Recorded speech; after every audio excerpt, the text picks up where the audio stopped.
Hey, it's Gina with WTI.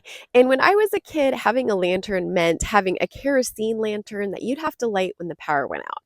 But I have this awesome modern day lantern from AYL that I have found perfect for using not just when we camp, but having on hand for going out to check on my animals or in case the power goes out.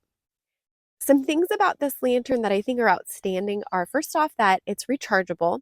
Secondly, this is so bright. I was kind of blown away by the 1800 lumens that it has. Just check out how bright it is inside this tent.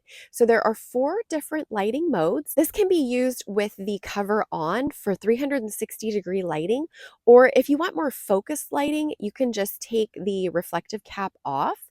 You can see how it just is like having a light bulb basically in your home. I love that it can stand by itself on a surface or you can hang it. Not only does it have a clip on the bottom for doing that, but also there's a nice handle on top so that you can carry it with you easily. You can't go wrong with these lights from AYL. Pick yourself up 1 or 2 or 3 because they are so nice to have on hand. And that's my point of view.